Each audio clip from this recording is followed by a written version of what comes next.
When everyone thought they couldn't hear a thing, the black maid turned up the speaker. 3 deaf triplets jumped, danced, and laughed like never before. But what none of them knew was their billionaire father had just walked in. The Whitmore penthouse sat atop Manhattan like a glass crown, all marble floors and museum-like silence. In that silence, billionaire Caleb Whitmore thrived, until his wife died and left him with 3 toddlers who couldn't hear and a heart that refused to feel. Each morning was the same: tie, cufflinks, news, silence. The triplets, Eli, Ezra, and Easton, sat neatly at the long dining table, eyes focused on nothing, small hands fiddling with their cereal spoons. They were 3 years old, identical, deaf, and eerily quiet, just like their father preferred. Caleb didn't know sign language, not really. He paid 2 therapists, 4 teachers, and a private speech coach. None had cracked the code, none had cracked him. As the housekeeper signed goodbye to the kids that morning, Caleb barely looked up from his phone. He was closing a $40 million real estate deal. Parenting could wait. 3 subway stops away, Jasmine Carter clutched her purse and rushed toward the Whitmore building's employee entrance. Her hair was still damp from her rushed shower. Her sneakers thumped the marble floors until she reached the back elevator. She was 5 minutes late. "Don't be late again," the butler warned as she entered the penthouse. "Yes, sir," Jasmine muttered, slipping on her maid uniform, blue, crisp, and starched like someone else's skin. She hated it, but she needed this job. Jasmine had once dreamed of Broadway. Her legs could spin lightning. Her body knew rhythm like breath. But dreams didn't pay her mother's hospital bills. Now she danced in kitchens, quietly while wiping down counters, listening to music only she could hear.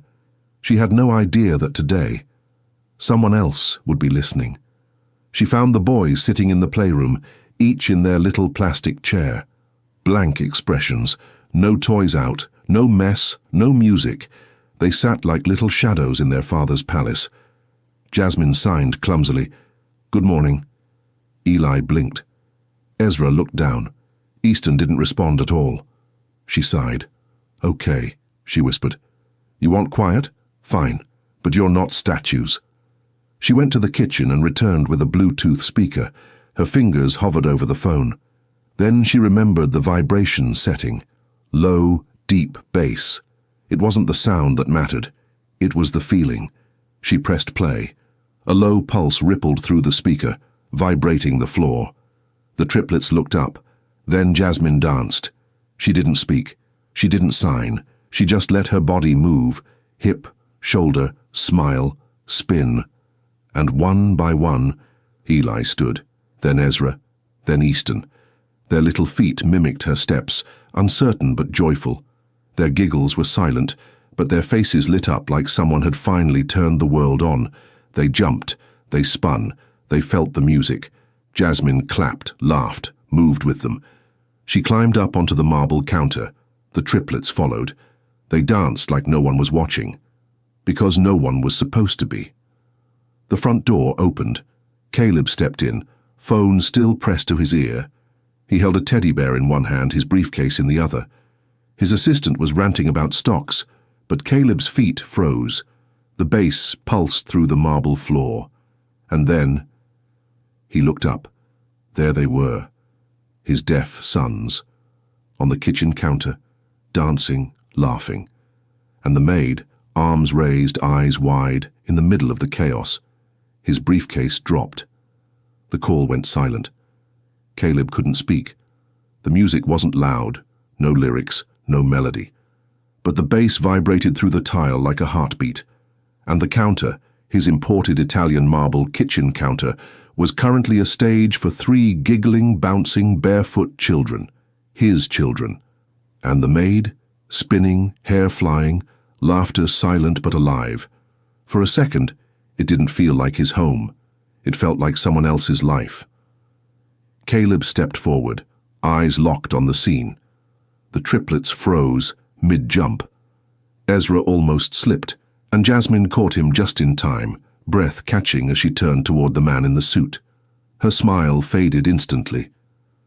"Mr. Whitmore," she said, breathless. Caleb's voice came slowly, jagged like a cracked mirror. What is going on? Jasmine stepped down carefully, holding Ezra's hand. She looked small in front of him, not because of his money or power, but because she knew she had broken a rule. And yet, her voice softened. They were dancing. They're deaf, he said flatly. I know, she replied, but they can feel the rhythm, through their feet, through the floor, and they were smiling, Mr. Whitmore, all three of them. Caleb looked at his sons. They weren't crying, they weren't silent, they weren't screaming, they were alive. He hadn't seen that look on their faces since the funeral. His chest tightened. Down, he signed harshly. The boys climbed down from the counter, faces dimming. He turned off the speaker. Silence returned like a curtain being yanked down on a stage. Jasmine stood her ground, folding her arms. I get that you're mad, she said, but if you'd seen their faces, you'd understand they need joy, not just structure. Caleb stared at her, confused by the nerve she had. But more than that, he felt something cracking open. He wasn't angry. He was ashamed. Ashamed that a stranger understood his kids better than he did. He picked up his briefcase and walked toward his office. But before he closed the door, he turned back. What's your name again? Jasmine blinked. Jasmine. He nodded slowly. Keep the music off next time. And the door clicked shut behind him. Behind the door, Caleb sat down slowly. He hadn't planned to come home early. A cancelled meeting had left him with a rare hour to spare. He brought the boys a bear he never even gave them. It still sat by the door. He leaned forward, elbows on his knees. The silence felt lonely, not peaceful. And outside the door, the triplets tugged Jasmine's sleeve, asking for more dance in their own little ways, eyes wide, hands wiggling. She smiled gently and turned the speaker back on. But this time, she turned it low. Enough to feel it, but not enough to get caught. Again, real love doesn't always show up with flowers. Sometimes it shows up with a speaker, 3 messy kids, and a maid who refused to stay in her lane. If this story is moving something inside you, hit subscribe. Don't just scroll by. Support the stories that speak without needing sound. The next morning, the house was back to pin-drop silent. No music, no dancing, just routines. Caleb stood behind the one-way glass of his home office, watching. Jasmine served breakfast with careful, quiet movements. The boys didn't smile. They ate without signing. Caleb noticed. He told himself this was better, predictable, safe, controlled. But somewhere, beneath the polished surface of his chest, was a small ache, an echo of that moment. Their feet on the counter, their eyes glowing, the pulse of life in the room. He shook it off and turned back to his laptop. Jasmine wiped down the kitchen island, her hands scrubbing a little harder than necessary. Why did I climb up there? Why did I let them? What was I thinking? She needed this job. She needed the paycheck. And yet, those few minutes, with the boys laughing and clapping and following her every move, had felt like more than a paycheck. It had felt like purpose. She caught Ezra staring at the speaker she'd stashed under the counter. He looked up at her, tilted his head, like he was asking, "Why did you stop?" Jasmine signed gently. "I'm sorry." Ezra looked down at his cereal. Later that day, Caleb met with the boys' therapist in his home office. "She's good with them," the woman said. "Who?" "The nanny, Jasmine. The boys responded well to her yesterday. They signed more in the last 24 hours than they have all month." Caleb folded his arms. "I thought you were against overstimulation." "I'm against disconnection," the therapist said plainly. "Whatever she's doing, it's working." Caleb didn't respond, but the seed was planted. That night, Jasmine put the boys to bed. Caleb stood in the hallway, watching from the shadows. He saw her kneel beside Easton, touch her heart, and sign, "You are loved." His throat tightened. He hadn't said that in weeks, not once since his wife. He shook the thought away. Later, he caught Jasmine in the kitchen. "Don't put them on the counter again," he said firmly. She turned, surprised. "Understood. But—" He hesitated, eyes narrowing. "What was that song?" Her lips curled slightly. "It's a dance track. Heavy bass. They like the beat." He nodded once. "Just be careful." And he walked away. But this time he didn't close the door behind him. At this point, what do you think Caleb should do? Keep resisting or let his walls down? Drop your thoughts in the comments. What would you do if a stranger connected better with your kids than you did? That Thursday afternoon, Manhattan was swallowed by a freak rainstorm. Fast, loud, blinding. And for the first time in weeks, Caleb's schedule cracked wide open. A business meeting cancelled, his flight grounded and nowhere else to go. He stepped into the penthouse, umbrella soaked and frustration simmering. Jasmine was in the kitchen, pulling homemade mac and cheese from the oven. The triplets clapped silently, their hands wiggling in excited little motions that meant yay in their world. Caleb paused. Homemade? He hadn't tasted anything that didn't come from a private chef in months. Jasmine turned, startled to see him home. "Storm cancelled your meeting?" she asked lightly. He nodded, brushing water from his coat. "Apparently, nature outranks billionaires." She smirked. "Happens more often than you think." The house staff had left early due to flooding. Just Caleb, Jasmine, and the boys remained in the towering apartment, forced together. By 6 p.m. the lights flickered, the power threatened to cut. Rain pounded the windows like drums. And in the middle of the living room, Jasmine was sitting cross-legged, teaching Ezra and Eli how to sign dance moves, not the actual dance, the words for them. Caleb lingered in the doorway, watching, spin, jump, clap, happy. Easton tapped Caleb's leg and pointed at him. Jasmine smiled. "He wants you to try." Caleb raised a brow. "I don't dance." She laughed, not unkindly. "Neither do they, but they're learning." Later, they sat at the dinner table, together, for the first time. Jasmine spoon-fed Easton as Caleb watched, oddly fascinated by the way she used gestures and facial expressions as much as her words. It was like language had texture. "You've had training?" he asked. "Some," she replied, "but most of it I just pay attention." That line landed harder than it should have. Caleb swallowed. Their mother, she was the one who understood all of this. Jasmine's expression softened. "You're trying," she said gently. "That counts." "No," he said almost to himself, "I'm surviving." By nightfall, the boys had passed out on the floor, a pile of limbs and toy cars. Caleb picked up Ezra and carefully laid him on the couch. Jasmine watched as he tucked the blanket around his son. "You're good at that," she said. "I don't feel like I am," he muttered. "I didn't say you feel it," she replied. "I said you are." They stood in the silence that followed, not awkward, just quiet, honest. Thunder cracked above the city. The lights blinked once, then held steady. Caleb turned toward her. "Thank you," he said softly. Jasmine blinked. "For what?" "For staying," he said. And he meant it. The next morning the storm had passed, but something between Caleb and Jasmine lingered. There was a softness in the air now. The triplets sensed it. They clung to Jasmine less like a nanny and more like a safe space. Even Easton, the quietest, began to mimic her signs with growing boldness. That afternoon, while looking for towels, Jasmine opened a hallway closet and found it. A dusty violin case, 3 tiny ballet slippers, all worn, a wedding photo cracked in the glass frame, and at the bottom a pile of drawings, all crayon-colored, all signed, "For Mommy." She didn't mean to snoop, but she didn't move either. Jasmine waited until the boys were asleep before knocking gently on Caleb's office door.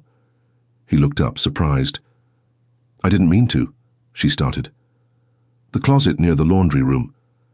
I saw some things." His eyes clouded. "I haven't touched that since the funeral."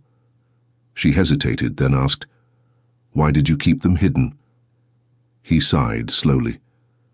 "Because when I look at them, I remember everything I lost.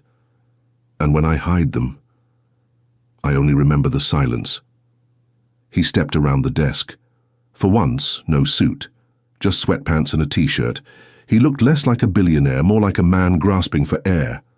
"My wife," he said, voice shaking, "was music She danced, played violin, taught the boys to feel sound. We had routines, clapping patterns, heartbeat rhythms. When she died in that crash, he couldn't finish. Jasmine stepped closer. She was the sound in this house, he whispered. When she died, I silenced everything, including them. His voice broke. They started signing less, playing less. I thought I was giving them stability, but I was just freezing time. Jasmine didn't say, "It's okay." She said something better. "You're still here. That counts for something." Later, as they sat across from each other at the dining table, just the two of them, teacups between them, Caleb asked something he hadn't before. "What about you? How did you end up here?" Jasmine looked into her cup. "I wanted to dance. I was actually accepted into Juilliard." His brows lifted. "What happened?" She smiled, sad and proud at once. "My mom got sick. Bills piled up. I left school, worked at a diner, then cleaned houses. The triplets were supposed to be temporary, but..." She looked toward the playroom. "They feel like home." The silence between them wasn't awkward this time.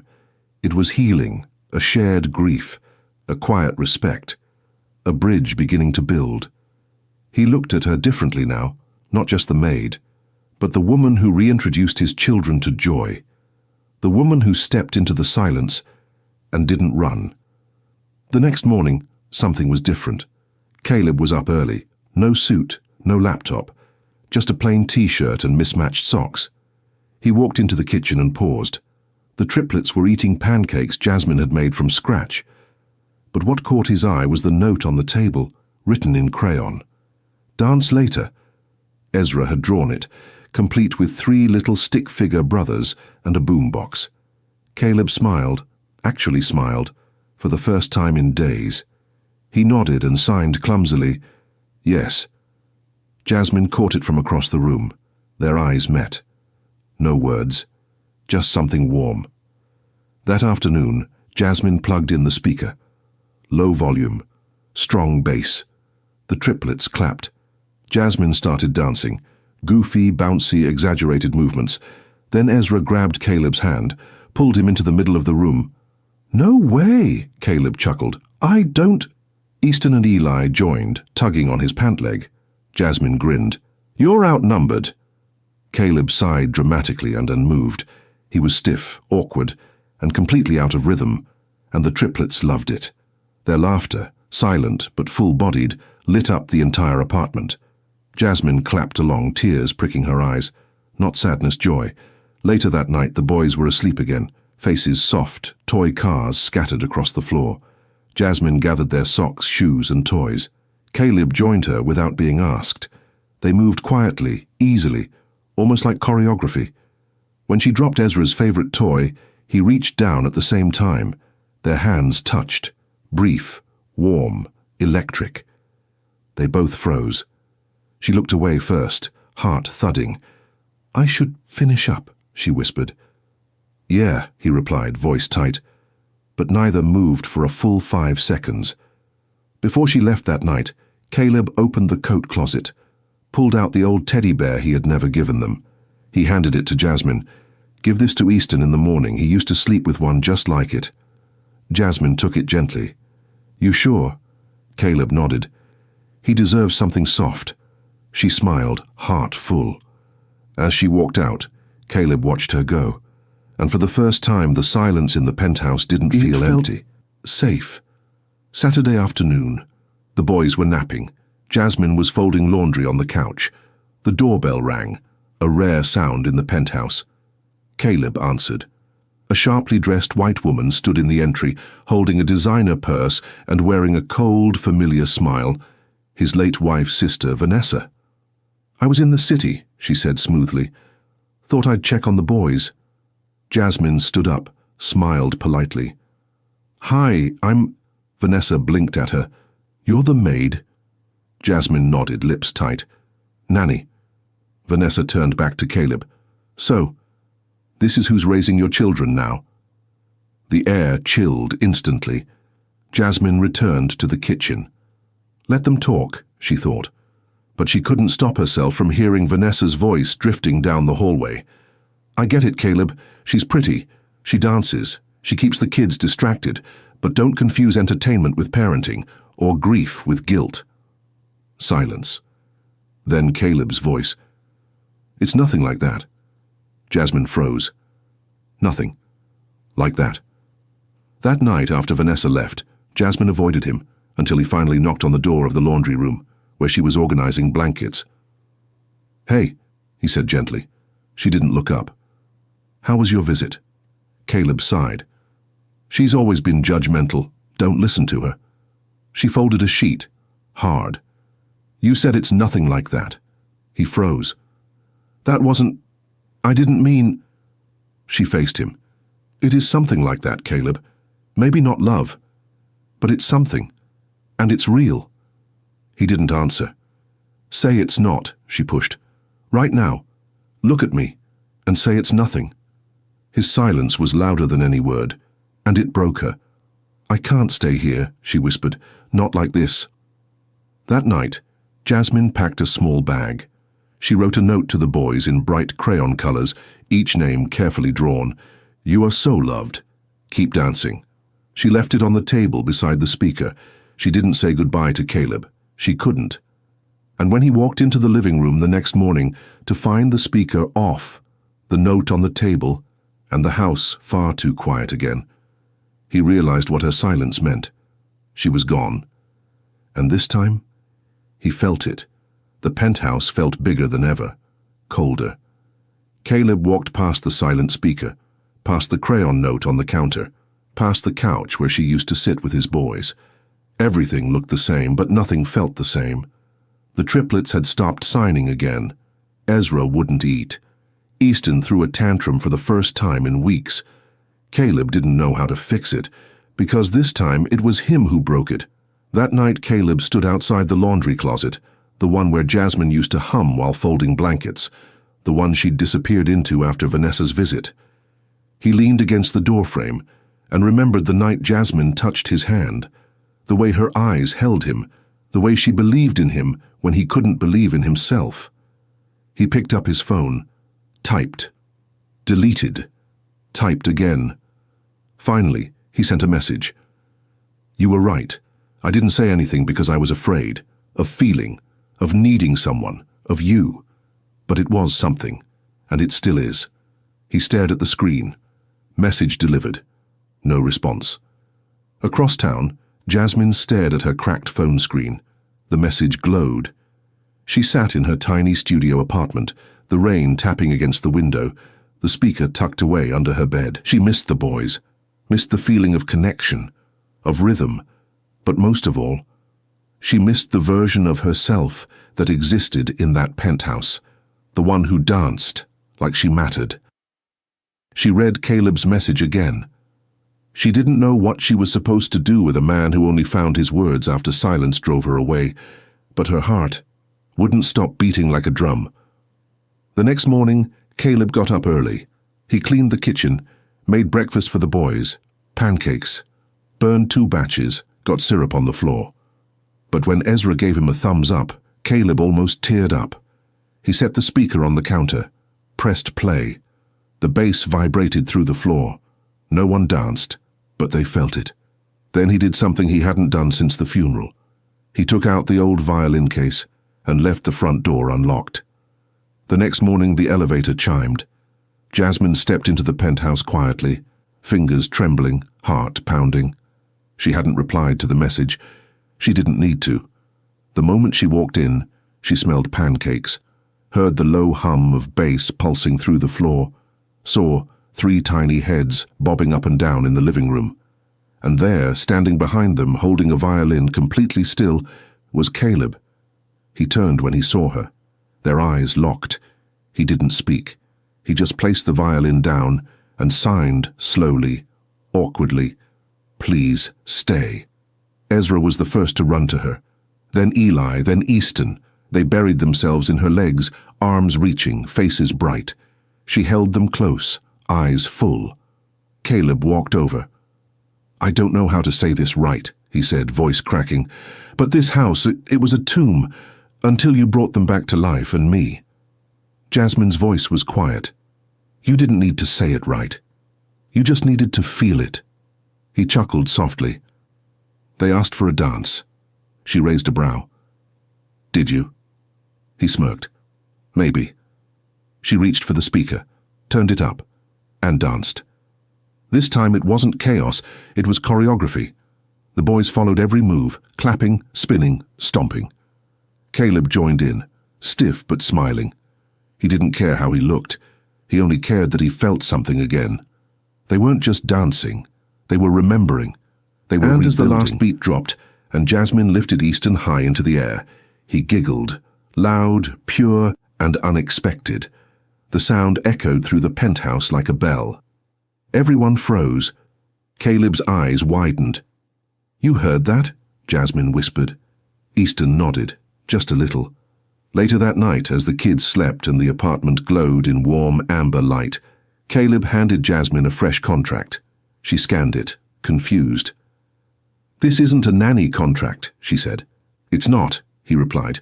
It's a partnership. Her brows furrowed. Dance therapy, child development, you, me, a foundation, in her name, in their name. Music that moves without needing sound. She blinked, tears rising. You're not hiring me anymore, she whispered. I'm not, he said. I'm choosing you. They stood there, in silence, until Caleb reached out, held her hand, and they swayed. No music, just feeling. Do you believe true love, the real kind, can be born in silence, chaos, and grief? Could you fall for someone you never expected to meet? Tell us in the comments. Your story might just inspire someone else to dance again.